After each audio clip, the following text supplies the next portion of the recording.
거룩하신 하나님, 유기된 자가 복음을 거절하는 책임에 대해서 말씀해 주셨습니다. 복음의 약속은 차별 없이 모든 자에게 선포되지만은 일부만 수용되어진다는 것도 주께서는 말씀해 주셨습니다. 일부만 수용하는 이유는 복음에 무슨 결점이 있거나 부족함이 있기 때문이 아니라 바로 그 사람 자신의 잘못 때문이라는 것과 또한 그들의 죄악 때문이라는 것도 말씀해 주셨습니다. 하나님의 거룩한 의지와 목적은 영원에서 이루어졌지만 하나님의 자녀는 반드시 믿음으로 그리스도를 구세주로 수용하고 구원하는 은혜를 깨닫게 되는 것이 하나님께서 정하신 법이오니 이것이 저희들 가운데에서 이루어지게 하여 주시옵소서. 그리스도를 수용하기 위해서 말씀 사역을 수단으로 삼으시는 성령 하나님이시여, 이 시간 외적 선포를 하려 하오니 성령께서 그것을 듣는 이들의 마음에 강력하게 조명하여 주시어서 이해할 뿐만 아니라 유효한 부르심을 확인하는 순종이 있기도 하여 주시옵소서. 하나님의 선하신 기쁨이 선택의 유일한 근거이오니 이 시간 하나님의 자비하심을 간구하는 자마다 하나님의 선물인 은혜를 주시옵고 예수 그리스도를 저희 심정에 새겨주시어서 참된 회개가 일어나게 하여 주시옵소서. 기강과 말씀 선포로 열쇠가 간직된 한국 교회들이 되게 하시옵고 또한 그러한 교회마다 주어지는 말씀과 영으로 선택된 자들에게 견고해지는 믿음도 함께하게 하여 주시옵소서. 이 모든 것을 우리의 산성이시며 우리의 보증이신 예수님의 이름으로 기도합니다. 아멘. 오늘 하나님께서 우리에게 주시는 말씀은 구약성경 학개 1장 10절과 11절의 말씀입니다. 하나님의 말씀을 봉독합니다. 하나님의 말씀을 경청하십시오. 그러므로 너희로 말미암아 하늘은 이슬을 그쳤고 땅은 산물을 그쳤으며 내가 이 땅과 산과 곡물과 새 포도주와 기름과 땅의 모든 소산과 사람과 가축과 손으로 수고하는 모든 일에 한재를 들게 하였느니라. 아멘. 오늘 본 말씀도 9절에서 하신 말씀처럼 유대 백성이 당한 흉년에 대해서 자세한 설명을 하고 있는 그런 본문입니다. 학사 에스라에 의하면 예루살렘에서 바벨론 포로에서 예루살렘으로 돌아온 백성들은 가장 먼저 한 것이 번제단을 다시 세운 것입니다. 그리고 그 번제단에서 하나님께 제사를 드렸다라고 기록하고 있습니다. 그래서 하나님은 학사 에스라에게 에스라 3장 2절에서 이때는 고레스 1세 때의 일입니다. 이것을 기록하게 하셨습니다. 그 기록은 이렇습니다. 요사닥의 아들 예수아와 그의 영자 제사장들과 스알디엘의 아들 수룹바벨과 그의 형제들이 다 일어나 이스라엘 하나님의 제단을 만들고 하나님의 사람 모세의 율법에 기록된 대로 번제를 그 위에서 드리려 할세 무리가 모든 나라 백성을 두려워하여 제단을 그 터 위에 세우고 그 위에서 아침 저녁으로 여호와께 번제를 드리며 라고 기록하고 있습니다. 포로 귀환 자들이 번제단을 세웠고 아침 저녁으로 하나님께 제사를 드렸다라고 하고 있습니다. 이들의 예배는 이계명에서 요구한 대로 금지된 것을 행하는 죄를 범하지 않으려는 그러한 예배였습니다. 하나님께서 말씀하신 그 제정하신 그대로 드리는 예배였습니다. 하나님께서 명하지 않은 것은 어떤 경배라도 하지 않으려고 했습니다. 고안된 예배는 하지 않으려고 했던 것이 이들이었습니다. 그래서 이들은 모세가 기록한 방법 그대로 제사를 드렸다라고 말씀하고 있습니다. 거기다가 그들은 자신이 드릴 수 있는 최대한의 것을 드렸습니다. 자기 분에 넘치도록 기쁨으로 자원하여 이 세 가지의 헌상의 자세가 그들에게 있었습니다. 이 헌상의 세 가지는 신약시대 교인들에게도 동일하게 적용되어서 이것이 오늘 우리에게도 또한 동일하게 나타나고 있습니다. 그런데 이 에스라의 기록에서 한 가지 특이한 점이 보입니다. 번제를 드리려고 할 때 하나님 말씀대로 번제를 드리고 그거 다 좋습니다. 그런데 유다 백성이 모든 나라 백성을 두려워하였다라는 이 말씀입니다. 왜 이 말씀이 갑자기 끼어들었을까요? 왜 유다 백성이 모든 나라들을 열방을 두려워했다라는 말씀이 여기에 끼어들었을까요? 예배하는데 말입니다. 두려워했다는 것은 무엇을 또 두려워했다는 말입니까? 지금은 당장은 사실 이것이 없는 것처럼 보입니다. 그러나 얼마 후에 유다 백성은 이것이 올무가 되어서 나타나게 됩니다. 그래서 16년이 지난 오늘 다리오 왕 제2년 6째 달 초하루 바로 학개가 이들의 신앙의 상태에 대해서 사람들에게 하나님의 말씀을 전하게 된 것입니다. 오늘 본문의 동사 불어버렸느니라라는 이 단어는 구약 성경에서 흔히 쓰이는 단어가 아닙니다. 이 단어는 퀴즈를 할 때 바람이 불어서 이것이 휘날리는 것, 좀 더 강한 힘을 가진 바람이 동원될 때 사용되는 이 단어가 불어버렸다는 이 단어입니다. 이 동사와 같은 단어가 말라기 1장 13절에서 백성들이 성전에서 행해지는 의식에 대해서 콧웃음을 쳤다라고 할 때 같은 단어를 사용해서 예배를 멸시하는 백성들의 모습을 이 단어를 통해서 묘사하고 있습니다. 이들은 예배를 하지 않은 것이 아닙니다. 제물을 안 드린 것이 아닙니다. 드립니다. 예배도 합니다. 그러나 그들의 마음에 무엇을 더 두려워했습니까? 사람을 더 두려워했습니다. 하나님이 그리 중요시 되지 않았다고 보입니다. 그러다 보니까 지금 유다 백성들은 자기 집을 짓는 것이 우선이었고 자기 집을 돌보는 것이 우선이었습니다. 그들이 어긴 것이 무엇입니까? 그들이 하나님 앞에 범죄한 것은 제1계명이었습니다. 내 앞에 다른 신을 두지 말라는 계명인데 내 앞에라는 것은 내 얼굴 앞에라는 뜻입니다. 하나님은 다른 신에 대해서 그것을 섬기는 것에 대해서 특별한 관심을 가지고 계십니다. 1계명에서 그 많은 죄들은 하나님을 부인하는 것은 당연합니다. 하나님을 무시하는 행위도 포함되어 있습니다. 대규리 응답 105문에서는 하나님 앞에서 1계명을 범하는 죄들에 대해서 설명을 하는데 이기적 사랑, 이기적 추구, 다른 것에 대한 우리의 마음, 애정의 무질서함과 온전하지 않은 모든 것, 부분적으로 하나님에게서 애정을 떼어내어서 다른 것을 사랑하는 것, 이것을 다 1계명을 범하는 죄라고 그렇게 고백하고 있습니다. 거기에 대해서 하나님에 대해서 무감각한 것, 우리 자신과 하나님에 대해서 이간질시키는 것, 하나님의 명령을 얕보고 경멸하는 것, 인간의 그 신앙과 양심의 주인으로 하나님을 삼지 않고 인간을 삼는 것, 이러한 것 모든 것이 1계명을 범하는 죄다. 다시 말하면 우상숭배다 라고 말씀하고 있습니다. 하나님께서 과연 그들의 숨겨진 마음은 모르실까요? 왜 그렇게 했는지 그 의도를 모르실까요? 소위 말하는 꼼수를 하나님께서 정말 모르실까요? 선택의 조건은 그러나 그 사람이 가진 인내나 순종이 아닙니다. 이것에 대해서 우리는 감사해야 합니다. 그러나 선택의 열매가 순종이라는 것은 분명합니다. 하나님의 사랑이 실체화되어서 우리에게 나타날 때 사람은 그것에 대해서 반응하게 되어 있습니다. 우리는 믿음을 심정에 관한 문제라고 그렇게 알고 있습니다. 영이라고 할 때, 이 존재를 말할 때는 영혼의 기능을 말할 때 두 가지로 우리는 하트와 마인드다라는 것을 배워서 알고 있습니다. 마인드는 이 지성, 인식의 주체를 이야기합니다. 이성과 오성, 이 외적인 깨달음과 같은 것을 마인드라고 이야기합니다. 반면에 하트라는 것은 순종의 주체로서 의지를 이야기합니다. 그런데 우리는 중생을 인식의 문제가 아니라 의지의 변화다라고 배워서 알고 있습니다.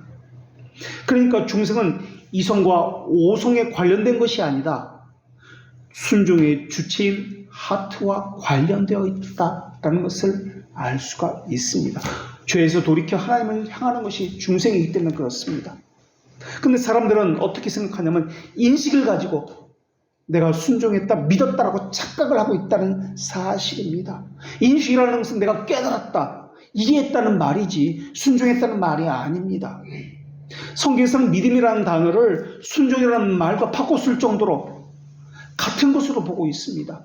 믿음짝이라고 불리는 히브리서 11장에 보면은 아브라함도 하나님의 말씀에 순종함으로 믿음으로 부르심을 받았다라고 그렇게 기록하고 있습니다. 그러면서 순종하여 장래의 유업으로 받을 땅에 나아갔느니라.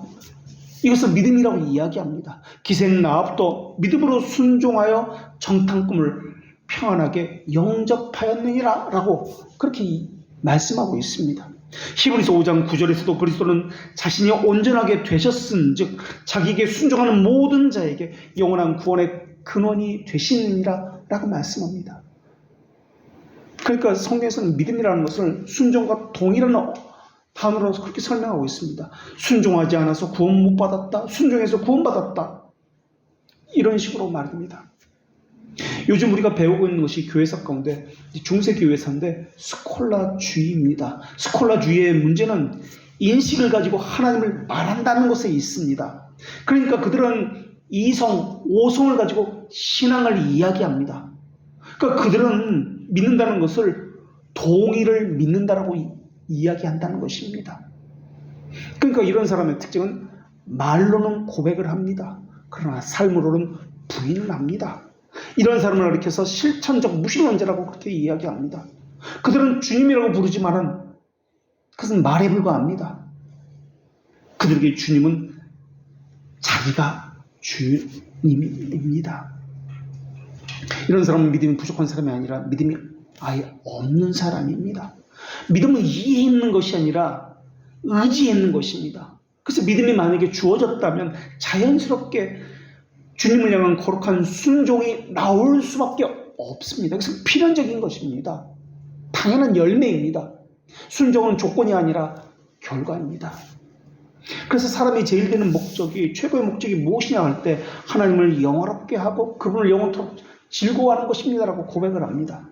이때 즐거워한다는 것, 영원토록 즐거워한다는 것은 감정을 표현하는 것이 아닙니다.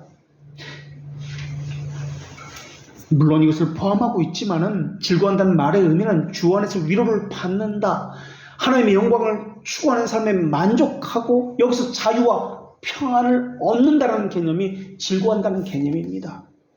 그러니까 이 말의 의미도, 즐거워한다는 개념도 순종함으로 평안을 얻는다, 순종한다는 말의 의미지 감정적인 기쁨을 가졌게 되었다는 그런 개념으로서 말하고 있는 것이 아닙니다.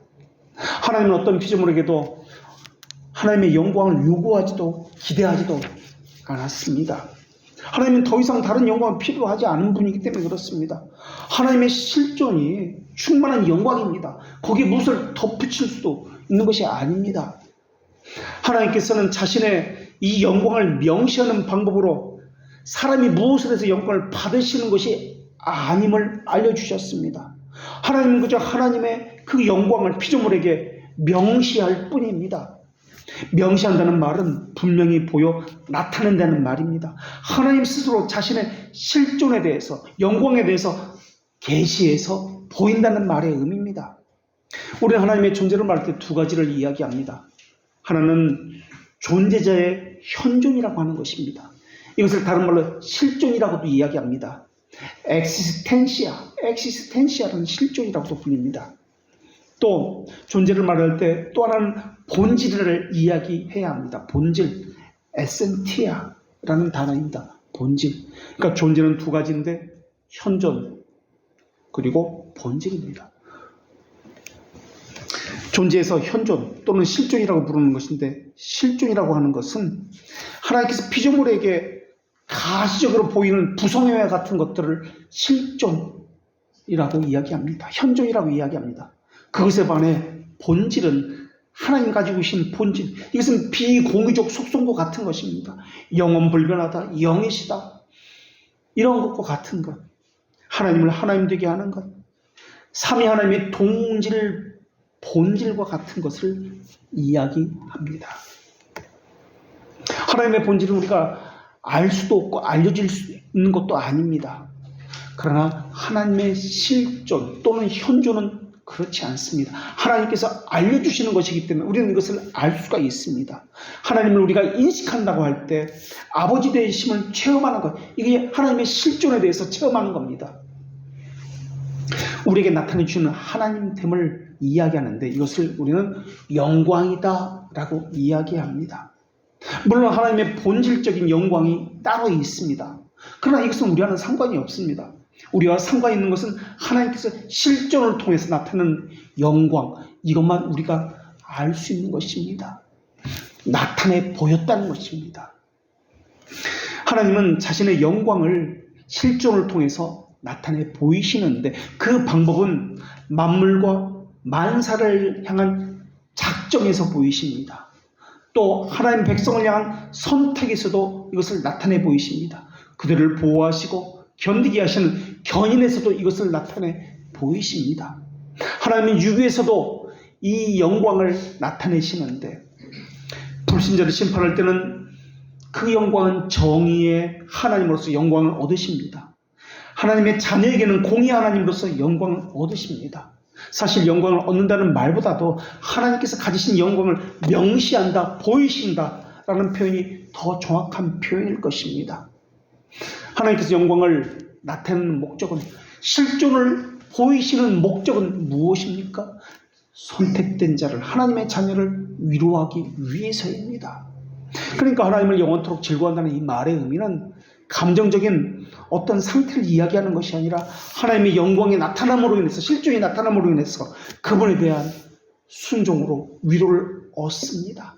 하나님의 어떠하심에 대해서 우리는 확신을 얻습니다. 그것은 평안과 안식으로 우리에게 주어집니다 라는 말을 하는 것입니다. 하나님의 자녀가 위로를 얻는, 평안을 얻는 수단은 말씀을 통해서입니다. 그래서 하나님 말씀이 바르게 해석되고 명확하게 적용될 때 하나님의 자녀를 향하신 하나님의 거룩한 목적과 의지가 무엇인지를 분명하게 알 수가 있습니다. 그것으로 죄들의 용서에 확신을 얻습니다. 하나님의 어떠하심에 대한 선명한 순종들이 나타납니다. 그래서 청결한 양심 안에 믿음이 들어가서 여기서 쌓여서 견고해지는 것입니다. 그래서 순종은 하나님의 영광과 관련되어지고 순종은 하나님의 말씀과 함께 간다는 것을 우리가 알 수가 있습니다. 그렇기 때문에 이 순종이라는 것은 하나님의 선택과 부르심에서 필연적이고 논리적이고 상식적인 귀결입니다. 그것을 최고의 가치로 삼고 가장 우선적으로 삼는 순종의 행위를 이야기합니다. 그렇다면 지금 유대 백성의 신앙의 양태는 어떻습니까? 하나님의 말씀을 우선적으로 삼고 있습니까? 하나님께 순종하고 있습니까? 두려워하고 있습니까? 아닙니다. 자기 먹고 살 생각, 자기 집, 이것을 먼저 생각합니다. 그렇다고 제사를 안 드렸습니까? 그것은 또한 아닙니다. 그러나 그 제사에는 하나님을 향한 진실한 헌상이 빠져버렸습니다. 어쩌면 에스라 시대 때 제사를 아침 저녁으로 번제를 드렸다고 했는데 지금 16년이 지난 그런 상황입니다. 시간이 지나버리자 그것마저 어쩌면 안 하고 형식적인 것만 남아있는지도 모르겠습니다. 어쨌든 에스라 시대에는 이때는 1차 포로 귀한 자들인데 이들은 하나님께 제사를 드렸습니다. 물론 그들의 마음 가운데도 사람을 두려워하는 마음이 있었습니다. 그러나 그들은 하나님의 명하신 그 방법 그대로 하나님의 말씀에 순종했습니다. 그런데 그들이 간직한 이 두려움은 점점 세력을 키워서 이들을 장악해 나가기 시작했습니다. 그리고 16년 후에 아니면 그 전부터 이것이 드러나서 이제서야 16년 후에 하나님의 말씀이 주어졌는지도 모르겠습니다만 어쨌든 그 두려움에 휩싸여 지금 빠져나오지 못하고 있는 상태입니다. 에스라서에서는 이 두려워했다는 이 단어를 의인화해서 유대 백성 위에 두려움이 덮쳐 임하였다라고 그렇게 표현하고 있습니다. 지금 이들은 하나님의 놀라운 경륜에 의해서 포로 생활에서 갓 돌아온 그런 백성들입니다. 구원받은 백성인데 하나님을 신뢰하는 신앙이 너무나 연약합니다. 이들은 하나님을 바라보며 살아야 되는데 땅을 바라보고 살고 있습니다. 자기 환경, 주위 상황들을 돌아보며 살고 있습니다. 자기를 둘러싸고 있는 인접국과 부족들, 그들에 대해서 큰 두려움을 가졌습니다. 그래서 두려움이 덮쳤다라는 것을 단어를 통해서 이들의 두려움의 정체가 무엇인지를 알 수 있습니다. 시간이 지나면서 세상 속에서 살아가면서 점점 두려움이라는 상황이 더 몰려들었고 악화되어 갔습니다. 내 생명은 어떻게 지키지? 우리 가족은 어떻게 먹고 살지? 어떻게 우리 가족의 안위를 지킬 수 있지? 이들은 하나님보다도 땅의 것을 더 바라보며 살아왔습니다. 이것은 현실적인 문제일지도 모르겠습니다. 포로에서 돌아온 우리 숫자보다 우리를 둘러싼 이들의 숫자가 더 많으니까 언제 이들이 우리를 또다시 쳐들어올지 몰라 불안해하는지도 모르겠습니다. 여호와 하나님이 어떤 분인지 알았다면, 만물을 다스리는 창조주요 통치주요 섭리주라는 것을 알았다면 과연 이들이 그렇게 했을까요? 성경에서 안다는 말은 뇌에 관한 것이 아니라 의지에 관한 것입니다. 그러나 이들의 안다는 개념은 지금 순종에 관한 것이 아닙니다. 의지에 관한 것이 아닙니다. 뇌에 관한 것입니다. 이들은 하나님보다 자기 상황이 더 크게 보였는지도 모르겠습니다. 약속의 땅에 돌아온 지 얼마 지나지 않았는데, 정착을 위한 기반도 갖추지 못했는데 이제 전쟁이 나면 우린 어떻게 되는 것이지? 우리 군사력을 보면 우리는 멸망할 수밖에 없는데 어떻게 하지? 다시 노예로 끌려가서 종생활하는 건 아니야? 그렇게 생각할지도 모르겠습니다. 힘겹게 하는 상황, 큰 세력에 대해서 큰 두려움을 갖게 되는 것은 어쩌면 당연한 것인지도 모르겠습니다. 그러나 초기 바벨론 포로 귀환자들은 이런 상황에서도 제단을 쌓았고 하나님이 명하시는 그대로 아침 저녁으로 번제를 드렸습니다. 이들이 약속의 땅으로 돌아온 것은 그들의 목적은 무너진 성전을 재건하라는 하나님의 명령이었기 때문에 그렇습니다. 여호와 하나님을 향한 바른 예배를 회복하라. 이 지엄의 명령에 따라서 바로 여기에 온 것입니다. 사실 이것은 우리에게 주신 하나님의 명령이기도 합니다. 그래서 우리는 이곳에 교회를 개척하게 되었던 것입니다. 그런데 이들이 두려웠던 것이 무엇입니까? 먹을 것이었습니다. 집과 가족에 관한 것이었습니다. 처음에는 어찌어찌해서 바벨론 포로 이후에는 아침 저녁으로 번제를 들고 하나님께 예배했을 만한, 지금은 형식적인 것이 되어버린지도 모르겠습니다. 물론 학계에는 이들의 예배의 모습이 나오지 않습니다. 이로부터 한참 후에 이야기들이 말락이나 이런 데 지금 나오고 있습니다. 그러나 이들의 신앙의 양태가 어떤지는 예상해 볼 수 있습니다. 무엇보다도 이들은 하나님보다도 다른 것에 우선순위를 두고 있습니다. 왜 이들은 만군의 여호와를 믿지 못하고 있을까요?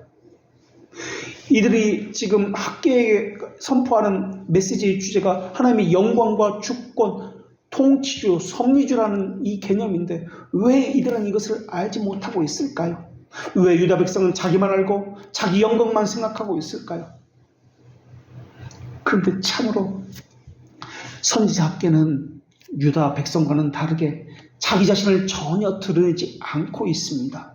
유다 백성은 하나님과 하나님의 언약을 감추고 자기를 드러내고 자기 것을 챙기고 있는데, 선지자 학계는 자기를 감추고 하나님과 하나님의 영광만을 드러내고 있습니다. 앞서 말씀드린 대로 학계는 자기 가문, 출신, 배경에 대한 어떤 언급도 하지 않았다고 말씀드렸습니다. 하나님의 말씀을 전하는 방식에서도 마찬가지입니다. 학계의 문장 주어를 보면 단 한 번도 자기를 언급하는 일이 없습니다.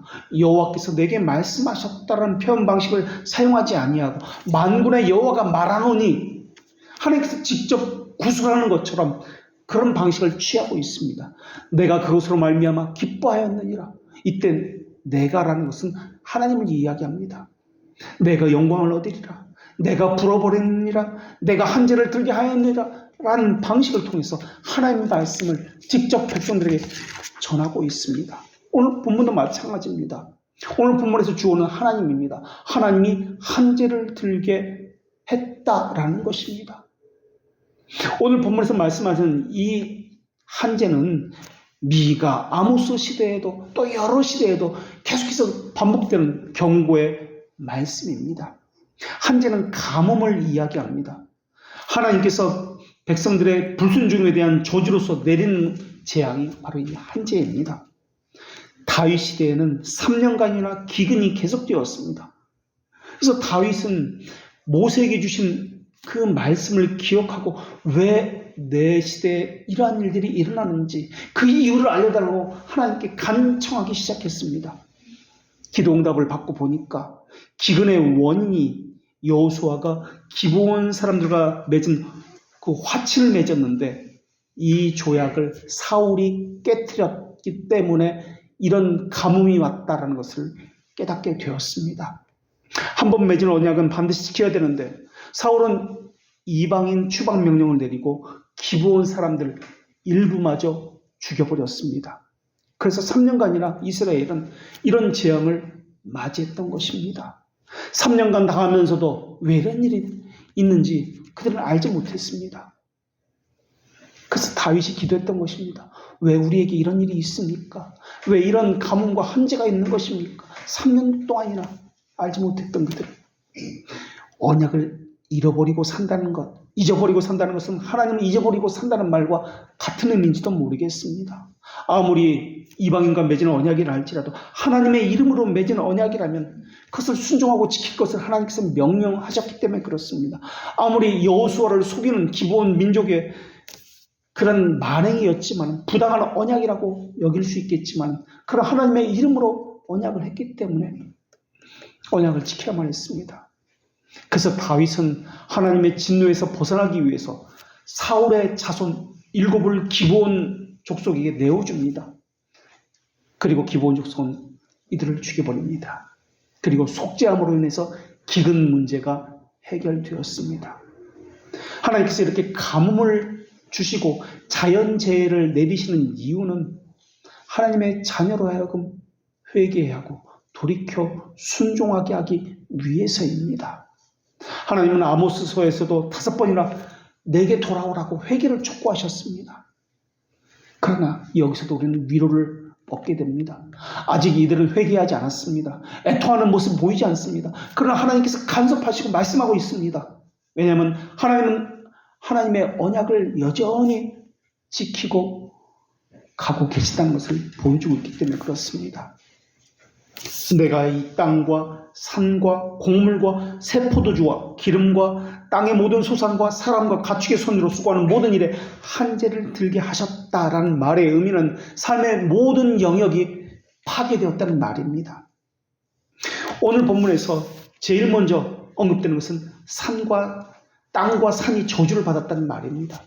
이슬이 한제로 인해서 이슬이 내리지 않음으로 인해서 땅과 산이 먼저 저주를 받습니다. 마치 에덴 동산에서 아담과 하와가 죄를 지었을 때 땅이 저주를 받아서 엉겅퀴와 가시나무를 내는 것처럼 말입니다. 그리고 그 이후에는 곡물, 새 포도주, 기름 이 모든 것들은 땅의 소산으로 모두 땅과 관련된 것들입니다. 여기서 그친 것이 아닙니다. 땅, 사람과 가축과도 연관되어 있습니다. 그들까지 저주를 받았습니다. 유다 백성은 의식주 전반에 걸쳐서 비참한 지경에 처하게 되었습니다. 유다 백성이 약속을 지키지 않았기 때문에 그래서 하나님께 실망시켜드렸기 때문에 땅과 하늘과 자연도 사람과의 약속을 지키지 않고 있는 것입니다. 하나님의 명령에 의해서 사람이 하나님을 실망시켰듯이 자연도 사람을 실망시키고 있는 것입니다. 이것은 관계를 말하는 것입니다. 하나님과의 관계가 어긋나면 땅과 하늘도 사람에게 순종하지 않는다는 것을 보여주고 있는 것입니다. 사람은 원래 하나님으로부터 통치권을 위임받아서 모든 만물을 다스렸습니다. 그리고 모든 만물은 사람에게 순종했습니다. 이것이 정확한 이치입니다. 이것으로 하나님을 영화롭게 한 것이 사람이 해야 할 의무였습니다. 그런데 지금은 하나님과 사람과의 관계가 어긋났기 때문에 자연과 사람과의 관계도 어긋나 버렸습니다. 믿음은 심정의 문제, 그러니까 순종의 문제입니다. 불순종은 하나님을 향한 배교요 불신앙이라고 이야기합니다. 그래서 기독교 강요 3권 2장 36항에서 칼빈은 성령 하나님을 약속의 영이라고 그렇게 불린다라고 이야기하고 있습니다. 그 이유는 믿음이 심정의 문제이기 때문에 그렇습니다. 이게 무슨 말이냐면 믿음은 지성의 문제가 아니라 심정의 문제인데, 심정은 하트지 않습니까? 성령님은 지성에 수용된 것을 심정으로 옮기시기 때문에 약속의 영이다라고 부르고 있다는 것입니다. 그러니까 순종함으로 옮기신다는 겁니다. 행위로 옮기신다는 것입니다. 하나님의 말씀이 이성과 인식에 머물고 있다면 아직 하나님의 말씀 믿음으로 수용된 것이 아닙니다. 성령 하나님은 인식과 이성에 담겨진 이해력에 조명하셔서 그것을 심정으로 내려가게 하십니다. 그래서 의지로 표현되게 하십니다. 성령께서 빛으로 밝게 비추어주는 것이 없으면 그저 그것은 머리에 남아있을 뿐입니다. 심정에 역사하지 않습니다. 그래서 성령님은 하나님께서 주신 이 말씀이 우리 머리에 새겨진 이것을 가지고 약속의 확실성을 다시 우리 심정에 보존하셔서 순종을 통해서 약속의 확실성을 다시 확인받도록 하시는 분이십니다. 그러기 위해서는 우선 마인드에 말씀이 지속적으로 공급되어야 합니다. 알던 모르던 교리 공부를 계속 그런 이유 때문에 해야 합니다. 언제인지 모르지만 성령께서는 그것을 가지고 심정에 역사하셔서 행위로 옮기시기 때문에 그렇습니다. 조명하시는 분도 성령님이시고 행동케 하시는 분도 성령 하나님이십니다. 사람이 할 수 있는 일은 말씀이 계속 마인드로 주어지도록 하는 것 외에는 없습니다. 만약에 그렇게 하지 아니하고 사람의 방법을 써가지고 깨달음을 얻게 한다든지 또 행동으로 옮기도록 부추긴다든지 한다면 거기는 반드시 가공된 것들이 나오게 되어 있습니다. 프로그램이 나오고 다양한 고안물이 나와서 교회를 혼란스럽고 분주하게 만들게 될 것입니다. 사람들은 거기서 자기 만족을 얻고 자기 행위에서 성취감을 느끼게 되면서 위로를 얻게 될 것입니다.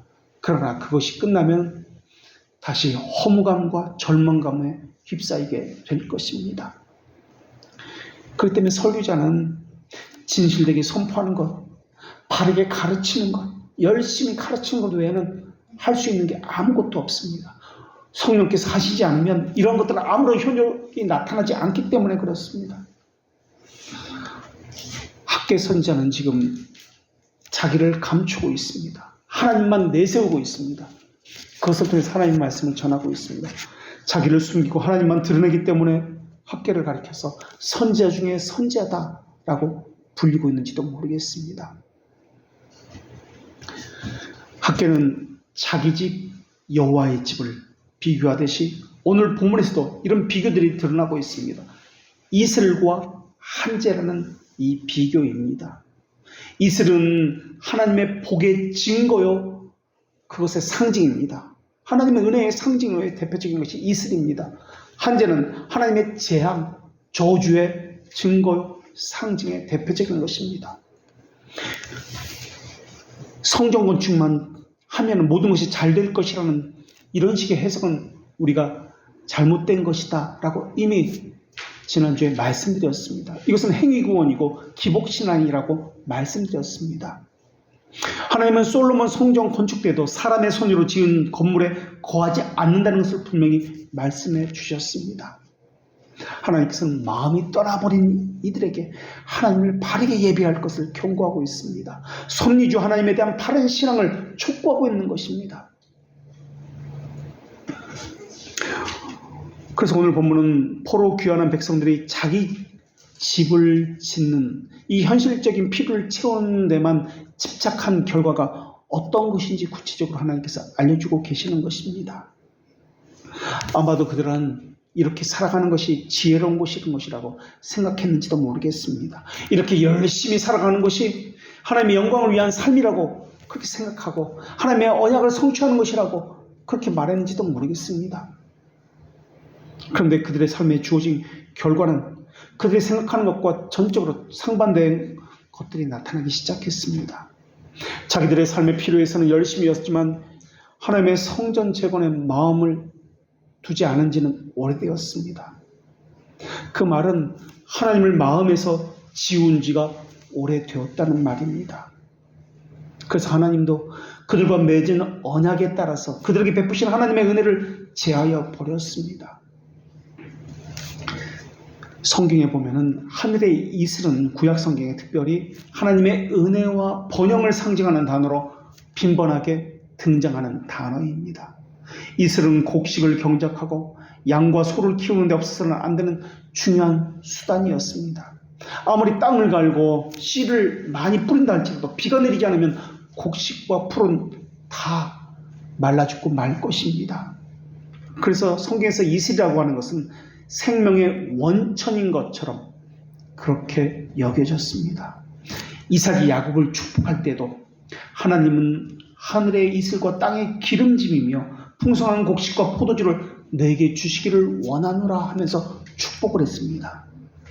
하늘의 이슬, 땅의 기름짐, 풍성한 곡식, 포도주를 주시는 것, 이게 하나님의 복입니다. 다시 말하면 오늘 본문과는 정반대로 나타나고 있습니다. 하나님께서 광야에서 이스라엘 백성에게 만나와 메추라기를 보내실 때 출애굽기 16장의 말씀도 마찬가지였습니다. 민수기 11장의 말씀도 마찬가지였습니다. 저녁에는 메추라기가 와서 진에도 피고 아침에는 이슬이 진 주위에 있더니 밤에 이슬이 진영에 내릴 때 만나도 함께 내렸더라. 이슬이라는 개념은 만나, 메추라기, 하나님의 은혜의 상징인 것입니다. 하나님께서는 기드온에게도 양털의 이슬이 내림으로써 하나님의 임재를 보여주셨습니다. 시편 133편 3절에서도 시편 기자는 하나님의 복을 이렇게 묘사합니다. 헐몬의 이슬이, 헐몬은 그 이스라엘 땅의 제일 높은 산, 헤르몬 산을 이야기합니다. 이 산의 정상은 눈이 계속 녹지 않아서 거기서부터 흘러내리는 물이 요단강, 갈릴리 호수의 물의 근원이 됩니다. 그 헐몬, 이것이 헤르몬산인데 헐몬의 이슬이 시온의 산들의 내림 같도다. 거기서 여호와께서 복을 명령하셨으니 곧 영생이로다. 잠언에서도 마찬가지입니다. 왕의 노함은 사자의 부르짖음 같고 그의 은택은 풀 위에 이슬 같으니라. 하나님의 은택이 이슬이라는 겁니다. 이사야 선지자는 또 이렇게 고백합니다. 주의 죽은 자들은 살아나고 그의 시체들은 일어나리이다. 주의 이슬은 빛날 이슬이니 땅이 죽은 자들을 내놓으리다. 죽은 자들이 살아난다는 거예요. 이슬 때문에. 심지어 호세아 선지자는 하나님의 말씀을 이렇게 전합니다. 내가 이스라엘에게 이슬과 같으리니, 하나님이 이슬이라는 거예요. 그가 백합화같이 피겠고 레바논 백향목같이 뿌리가 박힐 것이다. 이슬은 그만큼 하나님과 같은 의미로서 이야기가 될 정도로 이스라엘 백성에게 이슬이라는 개념은 엄청난 복의 개념입니다. 그런데 이슬이 그쳤기 때문에 산물이 그쳤고 땅과 산과 곡식과 새 포도주와 기름과 땅의 모든 소산과 사람과 가축과 손으로 하는 모든 수고에 한재가 들었다라고 이야기합니다. 가뭄이 들었다는 겁니다. 하나님을 저버리고 자기 번영, 형통을 위해서 수고한 결과가 바로 이것입니까? 유다 백성은 생명의 근원이요 모든 축복과 형통의 근원인 하나님을 떠나서 스스로 생명을 누릴 수 있을 것이라고 생각했습니다. 자기 몸은 자기가 보호하고 자기 먹을 것은 자기가 챙길 수 있다고 생각했습니다.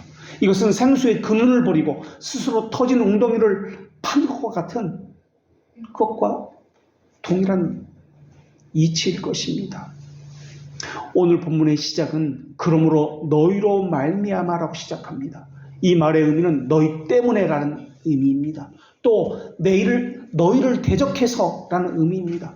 너희 때문에 이슬이 그쳤다. 너희를 대적하기 위해서 이슬을 그치게 했다라는 말로 시작합니다. 그 이슬이 생명이라고 불리는 그 이슬이 내려오는 곳이 시작되는 곳이 어디입니까? 하늘입니다. 하늘에서 이슬이 내립니다. 하늘에서 왜 이슬이 내립니까? 유다 백성이 지금 바라볼 곳이 어딘지를 분명히 말씀하기 위해서 하늘 이슬이라는 개념을 사용하고 있는 것입니다. 그런데 지금 유다 백성이 바라보고 살아가고 있는 것은 땅입니다. 자기 힘으로 경작하고 풍요로운 결실을 맺을 것이라고 기대하면서 살아갔던 곳, 그들이 의지했던 곳, 이것은 땅이었습니다. 땅의 소산, 땅에 지은 집, 땅의 열매, 땅에 흘리는 땀들. 그러나 하나님은 그곳이 아니라고 말씀하십니다. 이런 말씀은 자연스럽게 더 방벽한 그 자기 집을 세우는 곳이 아니라 황폐한 가운데 버려진 여호와의 성전을 향해야 한다는 것을 암시하고 있는 것처럼 보입니다. 땅의 산물이 그쳤습니다. 레위기에 나오는 저주 목록 그대로 레위기 26장에 저주 목록이 나옵니다. 그때 이 산물이라는 단어가, 오늘 본문의 산물이라는 단어가 동일하게 저주 목록에 나오는 산물에도 동일하게 쓰인 단어입니다. 산물이라고 하는 것은 땅에서 얻을 수 있는 모든 종류의 열매를 산물이라고 이야기합니다. 하나님은 레위기 26장 18절에서 순종하지 않으면 이런 재앙이 있을 것이다 라고 말씀해 주셨습니다. 또 만일 너희가 그렇게까지 되어도 내게 청종하지 아니하면 너희의 죄로 말미암아 내가 너희를 7배나 더 징벌하리라. 내가 너희의 세력으로 말미암은 교만을 꺾고 너희의 하늘을 철과 같이 같게 하여 너희 땅을 놋과 같게 하리니 너희 수고가 헛될지라. 땅은 그 산물을 내지 아니하고 땅의 나무는 그 열매를 맺지 아니하리라. 저주의 언약이 그대로 이스라엘 백성 가운데 지금 나타나고 있는 상황입니다. 하나님께서 직접 말씀하셨다. 내가 한죄를 들게 하였느니라. 내가 하였다는 이 단어, 하나님의 신적 권위를 보여주는 그 단어입니다. 하나님의 언약이 그대로 지켜지고 있다는 것을 보여주는 단어, 내가 한죄를 들게 하였느니라. 한죄라는 것은 바짝 마른 상태를 이야기합니다. 뜨거운 열기, 이글거리는 태양으로 그것으로 인해서 황무한 상태, 가뭄을 의미하는 단어가 이 한죄라는 것입니다. 손으로 비비면 풀과 나무가 푸석푸석하고 바스러지는 상태, 땅이 갈라지고 뜨거운 태양열에 공기가 메마른 상태를 이야기합니다.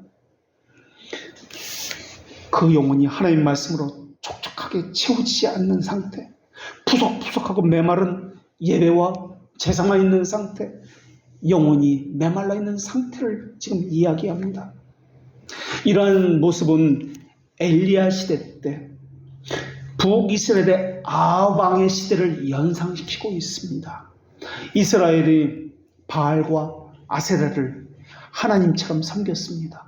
그로 말미암아 하나님의 진노가 있었고 3년 6개월 동안 비가 내리지 않았습니다. 학계에는 지금 이 당시는 얼마나 비가 내리지 아니었는지 그건 정확히 알 수가 없습니다. 그러나 전국적인 기근으로 인해서 큰 손해가 있었다는 것만은 확실해 보입니다. 만약에 다른 지역에 기근이 없었다면, 지금 예루살렘에만 기근이 있었다면 다른 지역에 가서 먹을 것을 사왔을 것이기 때문에 그러합니다. 오늘 본문에 사용된 이 한죄라는 단어는 9절에서 성전의 상태를 묘사할 때 황폐했다라고 사용된 단어가 있습니다. 한죄와 황폐라는 이 단어는 동일한 어근을 가진 단어입니다. 그러니까 이 단어만 봐도 하나님께서 무엇을 말씀하고 있는지 알 수가 있는데 사람들은 깨닫지 못하고 있습니다. 물론 하나님의 측면과 사람의 측면 둘 다를 고려해야 합니다. 사람의 측면에서는 말씀대로 완고하고 강팍해서 불순종했기 때문에 그렇습니다. 그러나 하나님의 측면에서는 이것은 비밀적입니다. 우리는 알 수 없습니다. 성령께서 그들의 심령을 열어주지 않았기 때문에 그러합니다. 오늘 본문에서 한죄는 그 대상이, 한죄를 당한 대상이 9가지로 나열되어 있습니다. 땅, 산, 곡물, 사람이 수고하는 이러한 것들을 세어본 9가지입니다.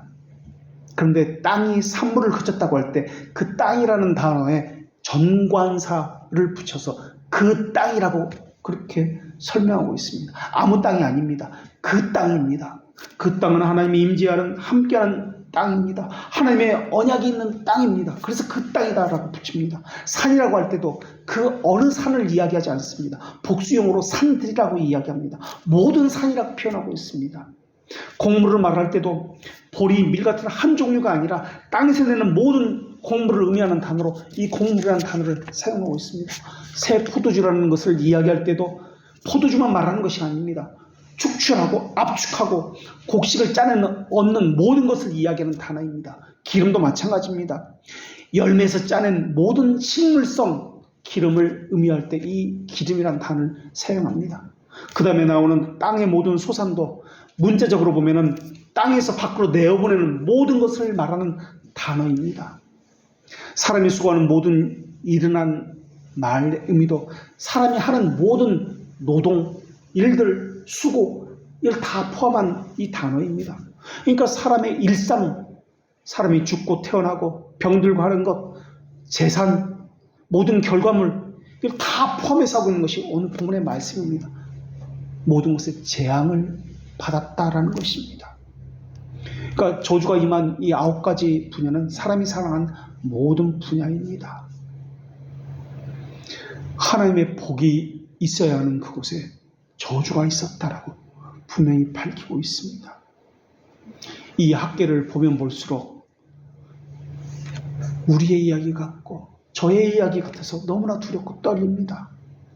교회가 세워진 목적이 하나님의 영광을 위해서 바른 교회를 세우도록 전적으로 헌신해야 하는데 우리의 걱정은 가족 걱정, 먹고 살 걱정, 그것이 전부인 것처럼 염려하고 힘겨워하고 있습니다. 하늘을 보고 살도록 부름받은 사람인데 땅의 것을 보고 살도록 그렇게 마치 부름받은 사람인 것처럼 염려하고 걱정하고 있습니다. 더 열심히 할수록 하늘의 이슬은 내리지 않고 말라버립니다. 처음 내리던 후원금은 많은 도움의 손길은 더 이상 오지 않고 다 끊겨버렸습니다. 시간이 많이 갔기 때문에 그들이 후원하지 않은 것이라고 치부할 수도 있지만 모든 것의 주관자이신 하나님의 손으로부터 나온다는 이치를 우리는 잊지 말아야 합니다. 어쩌면 반대로 가나안 땅에 들어갈 것이기 때문에 만나가 그쳤는지도 모르겠습니다. 어찌 되었든 오늘 본문 말씀을 통해서 하나님께서는 하나님의 백성이 자기 본분, 자기 정체성을 잃어버리고 산다는 것이 얼마나 허무한 것인지를 말씀해주고 있습니다. 돼지가 먹는 지염 열매도 먹지 못했던 탕자의 비참함을 우리는 기억하고 있습니다. 그 비참함이 그치려면 아버지에게 돌아가는 것 외에는 없습니다. 아버지에게 돌아가면 끝이 납니다. 탕자가 살던 시대에 어떤 일이 있었는지 아십니까? 온 나라에 가뭄과 흉년이 있었다라고 이야기합니다. 하나님은 포도나무 가지에, 그러니까 나무에 붙어있지 않으면 아무것도 할 수 없고 결국 잘라져 불에 태워져 버린다는 사실도 말씀해 주셨습니다. 물론 이것은 비유요 이야기입니다. 탕자의 비유, 포도나무의 비유입니다. 그러나 하나님께서는 이것을 통해서 무엇을 말씀하고 계신지는 분명합니다. 바벨론 포로에서 예루살렘으로 돌아왔을 때 유다 백성은 이방 국가들의 위협이 있다고 군사력을 키우자, 성벽을 쌓고 군사 전략 회의를 하자, 이런 거 한 거 아니었습니다. 그들은 전적으로 하나님의 말씀만 의지했습니다. 하나님의 말씀에만 순종하는 방법으로 하나님께 드리는 제사에서도 인간적인 생각들, 고안적인 방법들을 따르지 않았습니다. 철저히 율법에 따라 예배했습니다. 이렇게 하면 더 편리할 것이다. 그렇게 예배하지 않았습니다. 거기다 그들은 아침과 저녁으로 예배했습니다.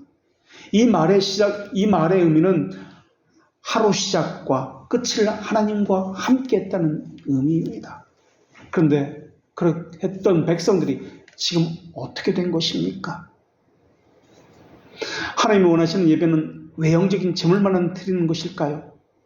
하나님이 원하시는 제사는 순종의 제사입니다. 삶을 드리는 영적 제사입니다. 그리스도의 제자라는 말의 의미는 순종의 삶을 이야기합니다. 하나님을 아는 지식은 하나님의 말씀에 대한 순종으로 향하기 때문에 그렇습니다.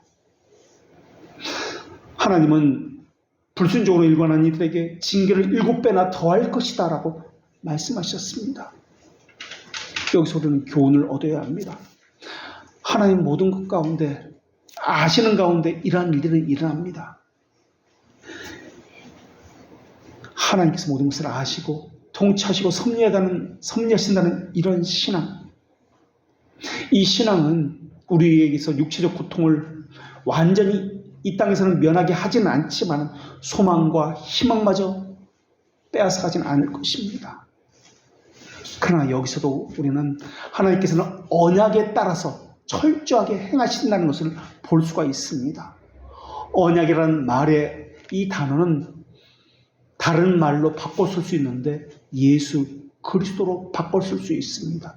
웨스트민스터 신앙고백서에서는 언약이라고 말을 하고 다른 신앙고백서에서 교리문답서에서는 이것을 중보자라는 개념으로 사용하고 있습니다. 하나님의 자비하심을 사모해야 합니다. 하나님의 자비하심은 하나님의 선하심에서 나오는 것입니다. 하나님의 실존을 체험하게 될 때 경험되는 것이 하나님의 자비하심입니다. 하나님의 자비하심을 바라볼 수 있게 하는 수단은 믿음입니다. 이 믿음은 중보자의 보혈로 인해서 우리에게 주어지는 것입니다. 그래서 참된 회개를 한다면 가장 겸손하고 가장 비참한 십자가를 지신 예수 그리스도를 바라보게끔 되어 있습니다. 자기 육체의 욕망으로 구성된 옛사람을 죽이고 새 사람으로서 의의 열매인 순종을 맺으려 하게 되어 있습니다. 이것은 억지가 아니라 자연적인 필연적인 결과이기 때문에 그렇습니다. 이것을 한마디로 십자가를 지는 삶이라고 이야기합니다. 이것의 바탕은 구속주이신 예수 그리스도를 아는 지식으로 이루어져 있습니다. 하나님의 자비하심에 가장 특징적으로 드러나는 것이 바로 예수 그리스도라는 그분의 사역을 통해서 드러나기 때문에 그러합니다. 그래서 그분을 언약이라고도 이야기하고 중보자라고도 이야기하고 있는 것입니다. 지금 바벨론 포로에서 건져내신 구속주 하나님의 은혜를 잃어버린 유다 백성입니다. 그런데 하나님은 그들에게 언약의 실체를 계속해서 알려주시면서 구속주 하나님을 왜 잊었느냐? 이것을 기억하라 라고 촉구하고 계시는 것입니다. 구원의 은혜를 잃어버린 사람들이 하는 방식은 자기 생각대로 하는 것이 전부입니다. 순종의 삶을 살려고 하지 않습니다. 말씀대로 하지 않습니다. 포로 귀환의 초창기에는 번제를 아침 저녁으로 드렸습니다. 이 말의 의미는 희생제물이신 예수 그리스도를 희생제물을 잊지 않고 하루하루를 살았다는 말입니다. 그러나 지금은 중보자의 단번에 드린 제물로 마귀의 권세에서 구원받았다는 사실을 잊고 지내고 있습니다. 유대 백성은 바벨론 포로에서 육체적인 고통을 받고 살았습니다. 동시에 육체적 고통만이 아니라 아버지를 잃어버린 영적인 고통을 받으면서 살아왔습니다. 그래서 신음하며 울며 예루살렘을 그리워하며 예루살렘에서 제사를 드렸을 그 당시를 회상하며 살았습니다. 그리고 구속주 하나님이 이 중보자의 사역으로 인해서 건짐을 받았습니다. 중보자의 사역은 구속 사역입니다. 그래서 이들은 구속 사역을 체험하여 알고 있는 백성입니다. 그러나 이들이 알고 있다는 개념은 어떤 개념이었습니까? 옛 본성이 되살아나 하나님을 잊어버리고 온통 이 땅에만 관심을 쏟고 살고 있습니다. 그들에게 언약은 도대체 어디 있는 것입니까? 구속사역은 하나님의 자비하심으로부터 나온 것입니다. 하나님의 자비하심의 상징은 구약에서는 하늘 이슬이라고 그렇게 표현하고 있습니다. 여기서 이슬이라는 단어에서 언약을 발견할 수 있어야 됩니다. 땅의 소산, 곡식, 세포도주 이 모든 것도 하나님의 자비하심으로부터 주어지는 것입니다. 언약을 발견할 수 있어야 합니다. 사실 이러한 것들은 곡식, 세포도주, 땅의 소산 이러한 모든 것들은 상징적인 것이고 가식인 것입니다. 우리가 가식인 것만 붙들고 있다면 이것은 우상숭배입니다. 이슬, 땅, 산, 곡식, 소산, 사람의 행위 이 안에 담겨있는 언약을 찾아내야 합니다. 하나님의 자비하심의 총체가 예수 그리스도입니다. 그 예수 그리스도를 그 곡식, 이슬, 산 여기서 찾아내지 못한다면 사람은 먹고 마시는 것에 머물고 이것을 복이라고 여기는 우상 숭배에 빠지게 될 것입니다. 우리는 이것을 일반 성례라고 배워서 알고 있습니다. 일반 성례에서 언약이 발견되지 못하면 일반 성례는 가식인 것, 현상적인 것, 상황적인 것에 머물고 이것을 우리는 미신이다라고 부르게 됩니다. 성찬도 마찬가지입니다. 세례, 성찬도 마찬가지입니다. 먹고 마시는 것은 우상숭배입니다. 거기에 매몰돼서는 안 됩니다. 그 안에서 예수 그리스도의 그 언약, 죄들의 용서라는 것을, 그 언약을 찾아내야 합니다.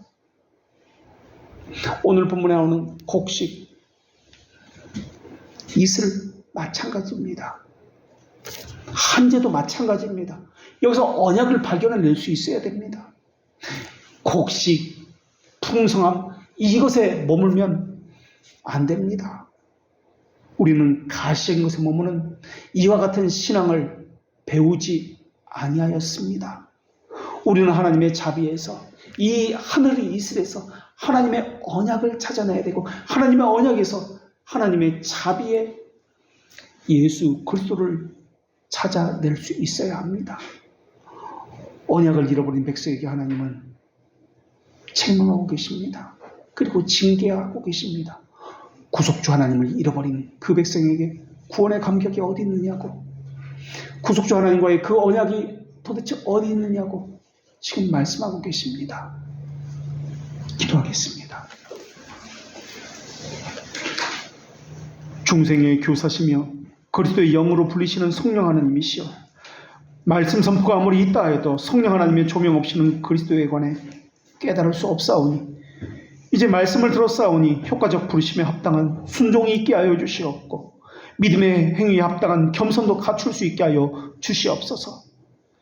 다양한 은사를 베푸시어 교회를 경고케 하신 하나님의 의지와 거룩한 목적이 이 교회에서도 나타나게 하여 주시옵고, 중생의 경험이 날마다 일어나게 하여 주시옵소서.